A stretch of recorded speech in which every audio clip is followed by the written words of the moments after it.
Good morning, everybody. Welcome. This is Turning Towards Life from Thirdspace with Lizzie and Justin. It's the 120th week. I don't know if you knew that, Lizzie, of our endeavors together. And as always, it's always true, at least for me, and I know it is for you, Lizzie, to say welcome. We're so pleased that you're with us. That we get to do this with people who are watching us live on a Sunday morning and people who listen in all kinds of ways is so enlivening and makes so much possible. So I want to say thank you to all of you. We have an exquisite source to read this morning. So without further ado, I'm going to say hello to Lizzie and see what you have to say. Hello everybody, good morning and welcome to this very special Turning Towards Life where we have this poem from our mutual wonderful friend Nina. She may be listening. If you're listening, Nina, hello and thank you for this wonderful source. The way that this came about was that last week, if you were listening, you may remember at the end, Justin and I got to this place where we were talking about the relationship between wholeness, safety and relationship. And so I then thought, my goodness, I need to write something about that. And I did write something about that. But I also said to Nina, who happened to be upstairs at the time, because I was staying in her house with my husband and my little girl. And my little girl, Vesper, is now just over 3 months or just over 12 weeks old. And they were with her. And she had been listening to Turning Towards Life upstairs while we were downstairs. And they had been talking about wholeness and Vesper and this whole relationship realm and how safe Vesper feels and all that kind of thing. And so when I got upstairs, I said to her, look, I'm going to write something about that end part that we began talking about. And it had come from the conversation about parts and how inherent in parts work is wholeness, because the wholeness is the thing that contains all the parts. And if you want to listen to more about that, listen to last week's, because it was such a great Turning Towards Life, and we had lots of feedback that it was really helpful to people, actually, didn't we, Justin? So I think it's a really good one to listen to if you're interested. So week 119, which is the conversation we had about parts. Anyway, so I was upstairs seeing Vesper again after doing Turning Towards Life and just sitting around in the bed with them, and I said to Nina, my goodness, would you write a poem or something about this? And we had a conversation about wholeness and parts and the inherent safety that is created when someone sees us in our wholeness. And so lo and behold, this is what came out of Nina's heart and threw her fingers onto a page, I'm sure, written by hand, and then she's typed it up for us and sent it through so that we could have it as a source. So I'm so grateful for that, and grateful for our friendship, that she might know what on earth I'm on about so that she can respond to a brief, as it were, a special commission for Turning Towards Life. And this is what got born. So here we go. And thank you again, Nina, for doing this. It's really special and meaningful for us to have your voice in here and for us to read this to you. And maybe you get to receive something back through our reading of it and talking about it as well.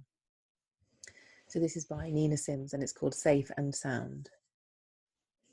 Have you noticed how you and I can be around our young ones? How we look at saplings, at puppies, at babies?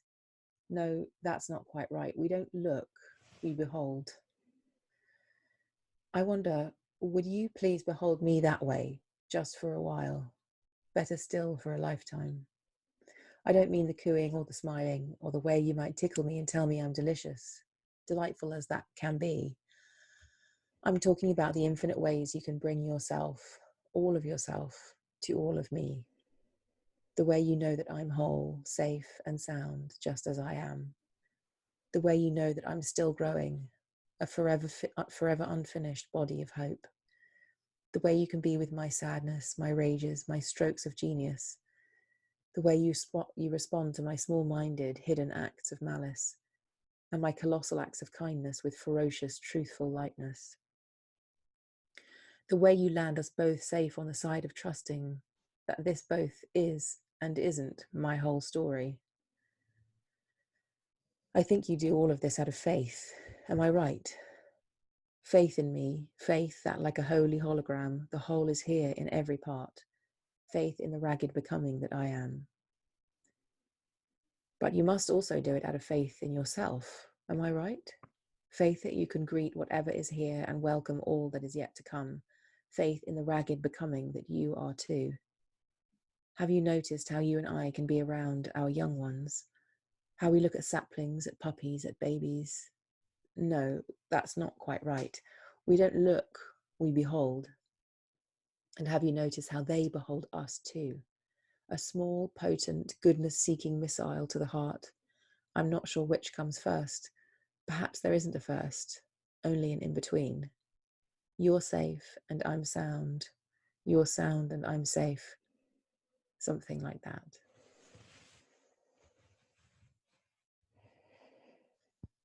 Oh my goodness. I'm finding it so moving to hear you read that, Lizzie. Both knowing it comes from Nina and hearing it in your voice, and then feeling the truthfulness in it for all of us. So I'm going to read it too. My invitation to all of you, if you're listening, which of course you are, if you can hear me speaking now, but if you're listening somewhere where you can stop, please stop. And just take a moment to let yourself feel right where you are. And maybe see what you can do before I start to read to relax any kind of defensiveness or rigidity or trying to keep the world out that you've got going on. Sometimes just breathing a couple of breaths can really help with this, with letting go enough.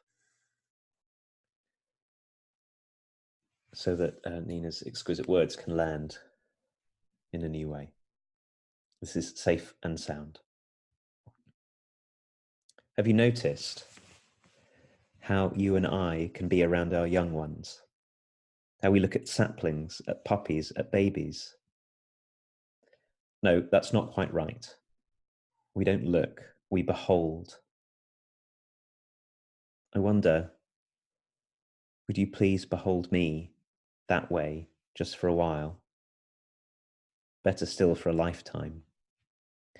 I don't mean the cooing or the smiling or the way you might tickle me and tell me I'm delicious, delightful as that can be. I'm talking about the infinite ways you can bring yourself, all of yourself, to all of me. The way you know that I'm whole, safe and sound just as I am.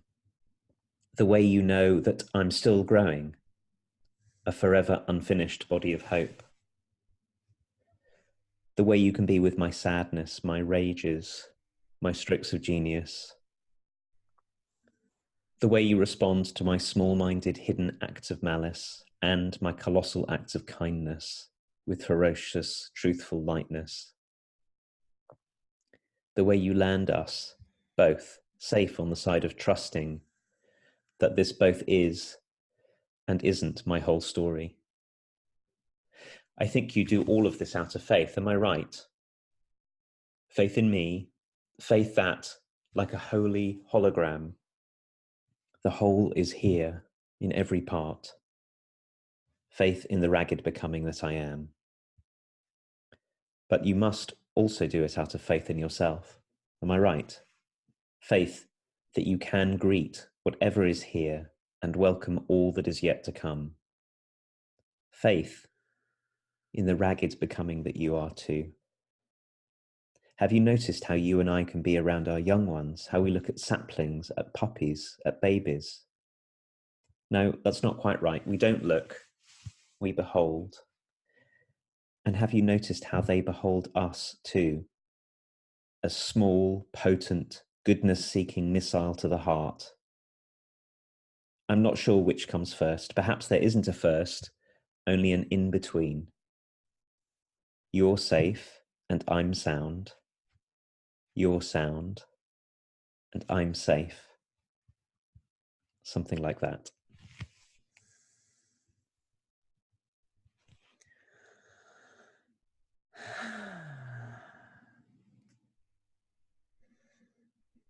As you read that, Justin, I felt myself like spreading out into this possibility. This is what the potential of relationship is. This is what's possible. And it just feels so like the most, in this moment, important conversation to be in. That's what the effect it has on me.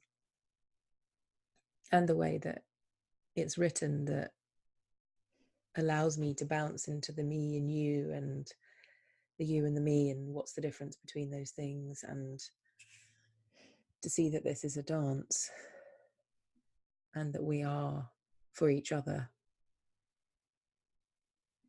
And it's just very, very beautiful. I'm so grateful. In one way, Justin, I feel really, if I make it about me for a second, I feel really understood. That I can speak to someone in this community this way, and for this to come out. And of course, this is who Nina is, but that these kind of conversations are possible between us, and then we get to speak even more richly than we feel capable of ourselves, because of the nature of someone else understanding us, which is kind of the same thing as well. So I'm feeling really glad and moved that that's the nature of the kind of relationships that I am part of, and that the thing that's written is it is about that too. And so I just feel I can feel my nervous system is very met by this, and I can feel the gifts. It's one of those poems that seems like it might keep unfolding forever. I'm very grateful. Mm. Are we lucky to be able to premiere this? Yes.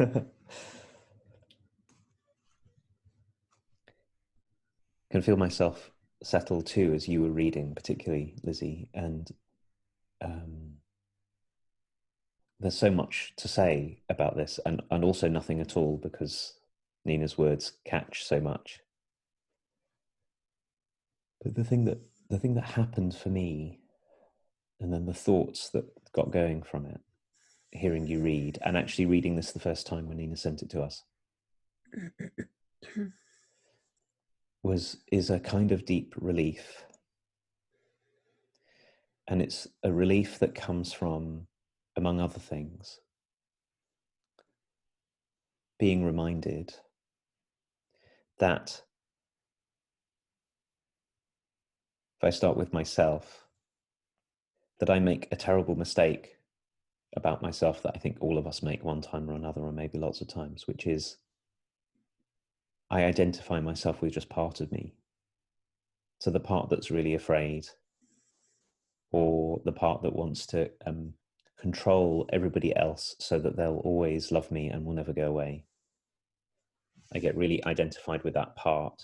And when that happens, there are all kinds of consequences, not least of which is a kind of desperation and very harsh self-criticism at my own limits. Look how constrained I am. Look how tiny I am. Look how I'm caught in the same patterns again and again and again. And then Nina's words and your speaking come along again, and not just your speaking, of course, the way also that you and I can be in relationship and conversation with one another, and I can remember that the part that I've got stuck on is just a tiny part of something really vast and beautiful and complex and whole, in which it's possible to have a very deep kind of faith. And so my own faith in myself, that's not a kind of shallow manipulative move. You know, you can make all kinds of shallow moves. You can go, well, I'm just fine, or I'm good in every way, or I'm perfect, or something. None of which really help, because they're not rich enough and deep enough to take into account how many things.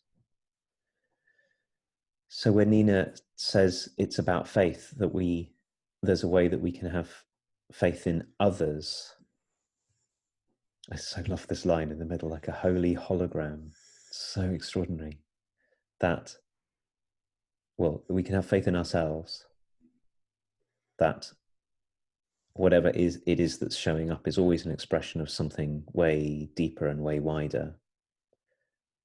And then the second part is that we can have faith in others. So, and this goes in every direction, of course. One place it goes is when I'm caught up in some part of you, you know, if I feel like you're, I don't know, trying to embarrass me, then to remember that I'm caught up in the part of me that's worried about being embarrassed, and I'm also got really fixated on the part of you that I think is trying to embarrass me and not the rest of you, that of which I know loves me, for example, has faith in me.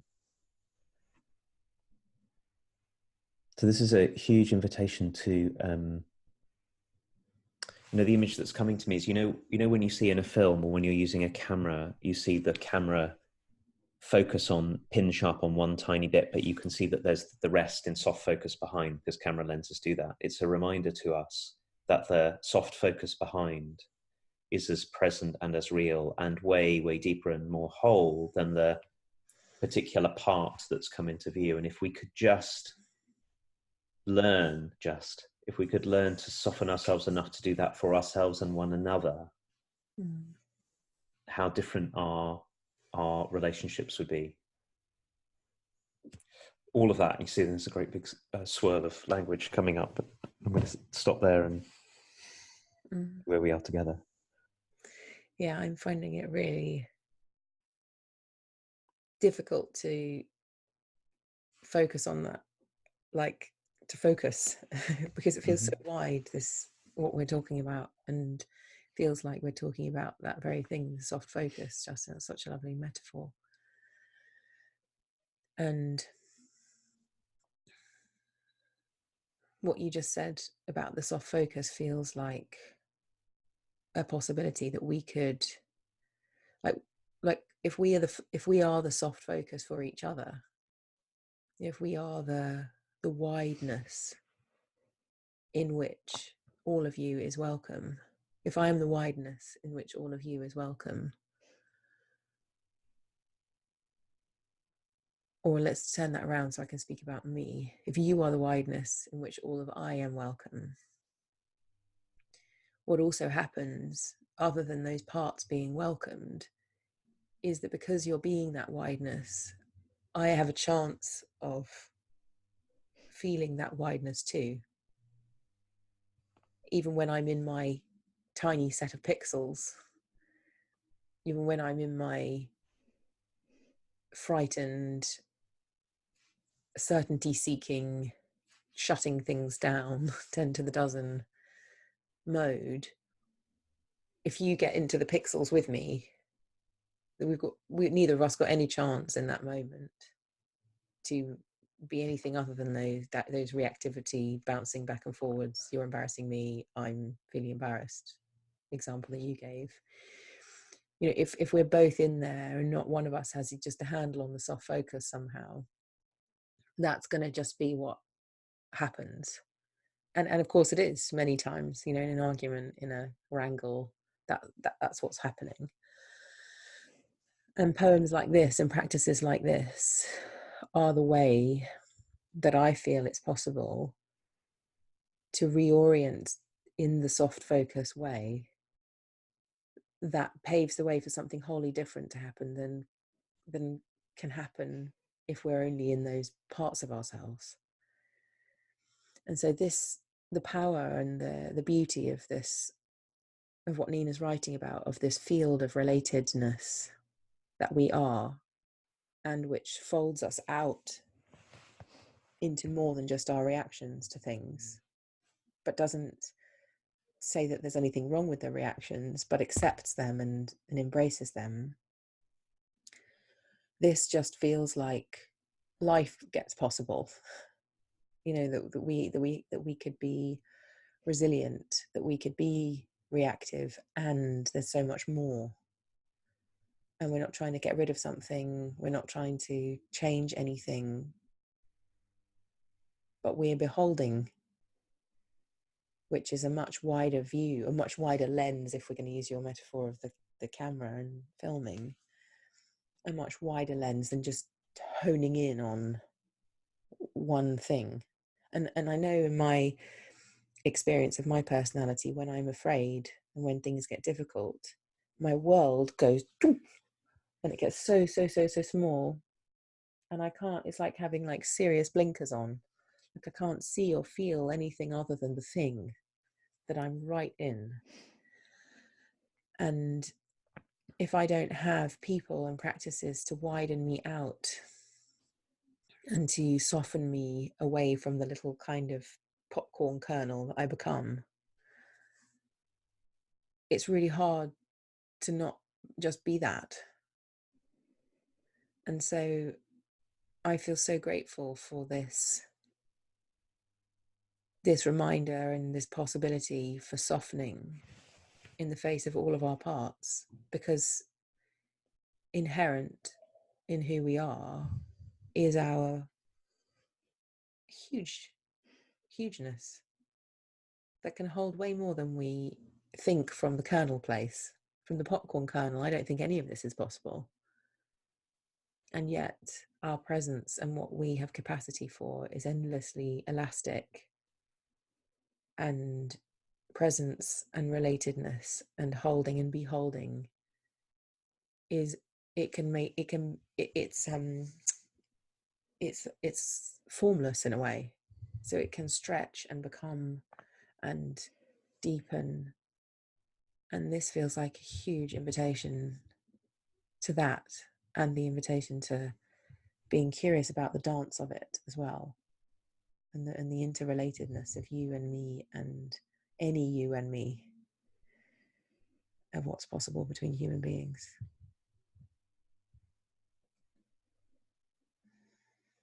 I love this language of beholding, and the connection you're just making, Lizzie, with presence seems to me something along the lines of, at least this is what I observe, which is the way in which we get caught up with only taking into account a part, and usually a part of us that we're afraid of or trying to defend, or a part of another person we're afraid of or trying to control or defend, is it's a kind of contraction. I can feel it in my own body. You know, this thing when you were talking about when the world just seems so narrow and you're focused only on one thing. I know that. And I think it's, at least for me, it's this kind of survival strategy. It's a thing that I do when I feel overwhelmed and unable to stay safe, is to really collapse down and then get caught in my certainty about myself and another person. And that's a very profound kind of forgetting of who we are. And when you say presence, what I hear is not the presence is such an abused word at the moment, I think, because it's come to mean something like breathing deeply and staying calm even when things you don't like are happening, or something, or a kind of a certain kind of sort of narcissistic sort of self-care, like I'm being present, don't disturb me. I'm being, like, it's become that kind of consumer thing in our culture.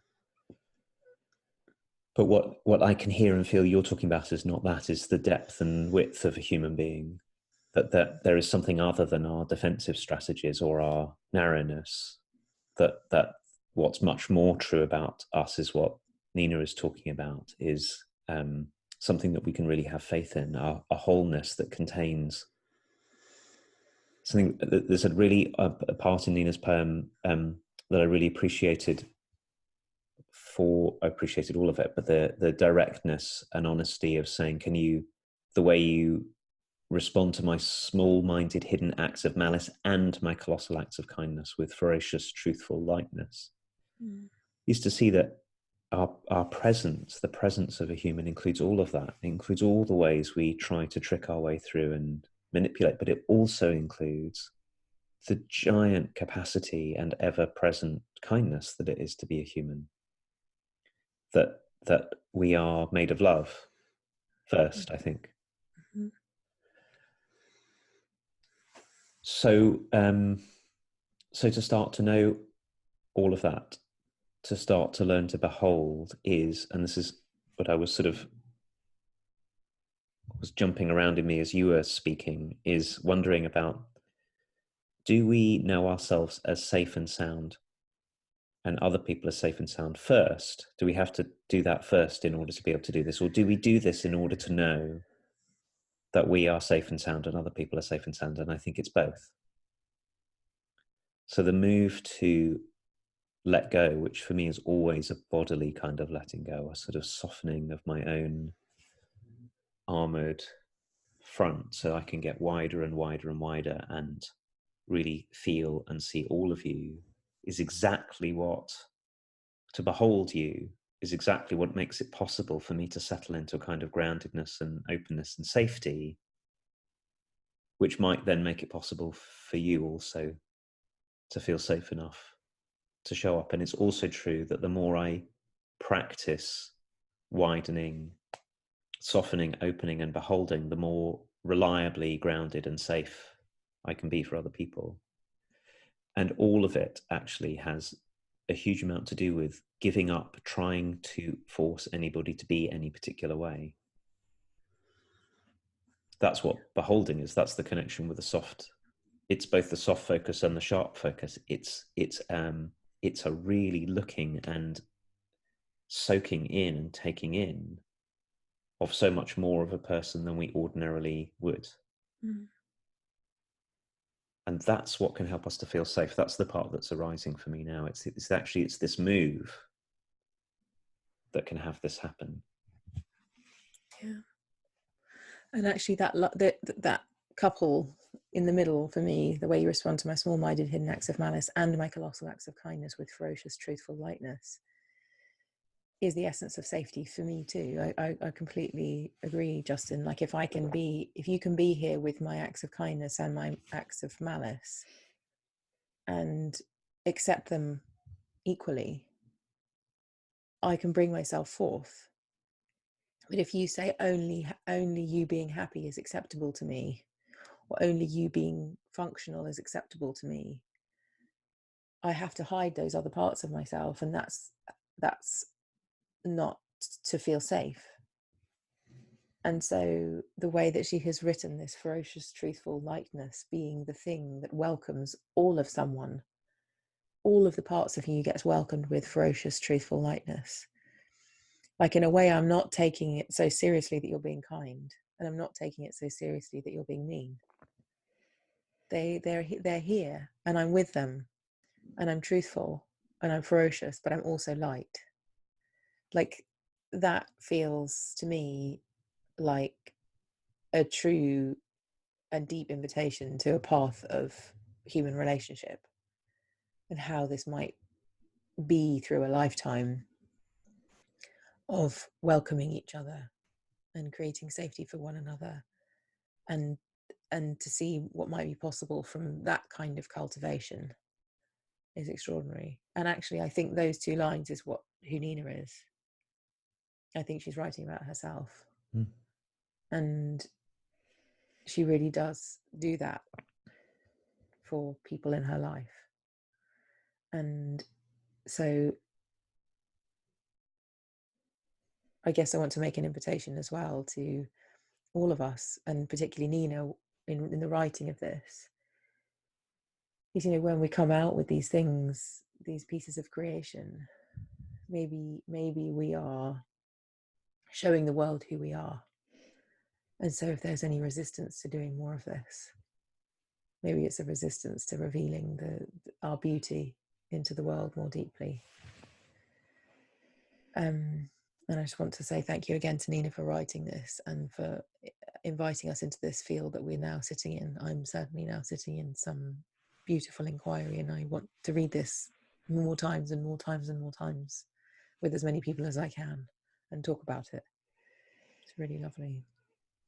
I'm looking at the time and realizing that we're at the end of our half an hour, and I feel like we could take each line, like lots of our sources, and just dig deeper. But I'm just very grateful to be here and be with you, Justin, and to feel this supporting me in my week now. This happens every week, because I feel very supported in the ongoingness of life. And thank you all for being here and making this all possible by listening to us. We're very, very grateful. Yes, thank you, Lizzie, and thank you, Nina. And thank you, everyone. I want to make a couple of parting requests to everyone. So the first one is, if you want to see the words to this poem and you're not in our Facebook group, you could seek us out on Facebook.